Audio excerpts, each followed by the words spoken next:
What's going on, everybody? Welcome back to the channel. Today we're taking a look at the Beyonder.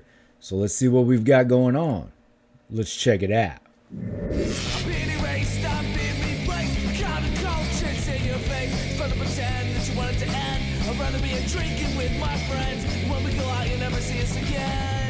As promised, today we'll be taking a look at the Beyonder. So let's see what we've got going on. Another Secret Wars figure here. We're winding down, only one to go after this, and that'll be your roller skating Iron Man. So I know you're all thrilled to see that. Secret Wars card, still loving it. Love the wave. So far it's been a really nice wave. The updates on figures have been really good updates. The new characters have been a welcome to my collection. So far a win. You've got your lenticular shield, extra hands, your Battle World creation effect going on there, your switchable card there. Disco Beyonder. Is it the Beyonder that we all wanted? Maybe not, but it makes sense. So somewhere down the line we'll get the other version of Beyonder, I'm sure. So there's your wave, there's your instructions, important information. Here's your blurb. After pitting the greatest superheroes and supervillains against each other, the Beyonder attempts to discover his humanity, and in the process becomes an all-powerful, if naive, god. Wow. Alright, let's get a card comparison here. If you've watched the other reviews, you now know that this card is significantly taller than your standard retro card, but if you're new, you haven't watched the other Secret Wars reviews yet, this is what you're going to see in some of those reviews, just a card comparison, just for your own interest and edification. Now let's get them out of the box. Fresh out of the box, it's a new character on the shelf, and that is what I am most looking forward to. It's a decent looking figure, right? It's got a pretty plain design, and that's not a criticism, that's just kind of how it is. What I'm seeing initially, though, is that same sort of pink hue to the skin tone. You know, it's something that's kind of creeped in on some legends in the last 2 years. It doesn't really match the overall aesthetic of the line, so I kind of don't love that, but I get it. You know, it is something that is a little bit more reminiscent of the page versus like an action figure in hand. It just kind of takes away just the ever so slight amount for me, but you know, it is what it is. So you may like it, you may not. That's just one man's thought. You do get some things in here, so I like that. You've got an accessory with the Battle World there and the extra hands. Would I have loved to have seen some power effects? Yes, they give you a nice design on the back of the box. If we could have got some new, I'm just begging for some new power effects. Something that they can throw in every once in a while, but you know, what you see here on the back of the box, that would have been something cool to get in figure form. Let's take a closer look. Of course, you get your lenticular shield, so you can see that there. Gives you that cool effect. I always love these. You know, it's such an easy thing to impress, and it's not anything new, right? We've definitely had these since childhood, but still cool to look at. Pops open at the top. That's where you can change out your card. You see the indentations there. One thing I haven't really pointed out on these switchable ones, it's all cardboard, right? So be careful when pulling it out of the box. I kind of dented mine up there. Granted, as I've said in some of the other review videos, I have no idea what I'm doing with these, and especially with these sort of generic Secret Wars 40 cards, right? If I'm going to display these, it's going to be with the lenticular card there, so who knows? But there you go, just a little tidbit there. Here's your Battle World piece. Kind of cool looking. I mean, it's not something that they're going to get a lot of use out of, so the fact that it was tossed in there, give them that. That's a nice touch. Certainly going to go on the display with the Beyonder, so happy about that. Moving in closer, we can get a good look at the Beyonder here.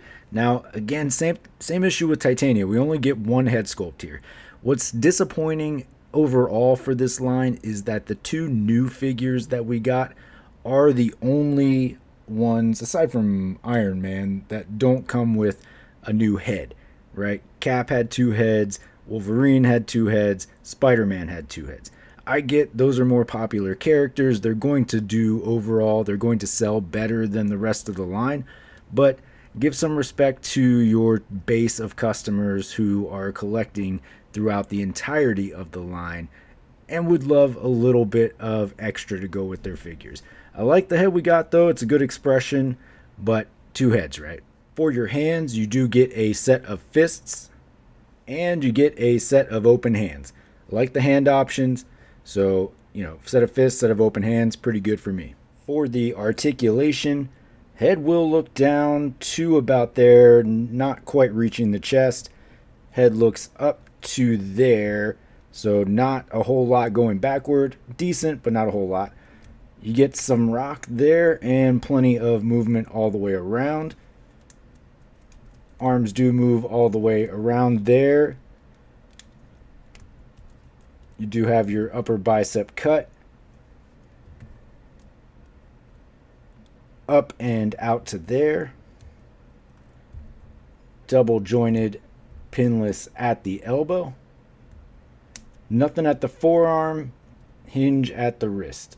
For your torso, you do have that double dumbbell setup in there. So you see it at the lower and the upper.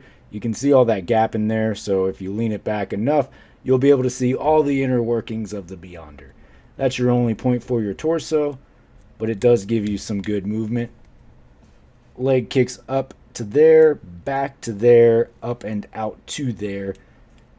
Upper thigh cut, double jointed, pinless at the knee. You can see the color difference there. That white for the knee certainly sticks out more than the elbows. The elbows actually blend in fairly well, but the knee doesn't quite have that pearlescent white that the pants do here. Nothing at the boot. Hinge and swivel at the ankle. For comparison, here he is backed up against our Secret Wars Dr. Doom. You can see Beyonder is slightly shorter than Doom. Of course, the hood does give Doom a little bit of advantage, but he is a taller figure there. For another point of reference, here he is backed up against our Deluxe Black Widow.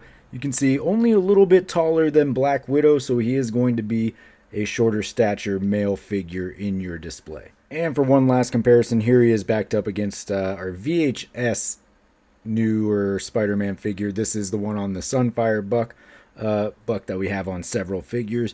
So you can see they come in kind of close in height. Sunfire Buck is going to take a little bit of the advantage. All right, folks. Well, there you have it. There is your Marvel Legends Secret Wars 40th Anniversary Beyonder. A new character for the display, so that's the highlight of this figure.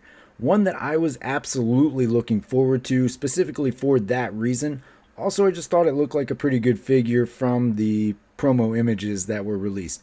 In hand, I think the skin tone is a little bit on the pink side, so I don't love that, but it does not take away significantly from the figure.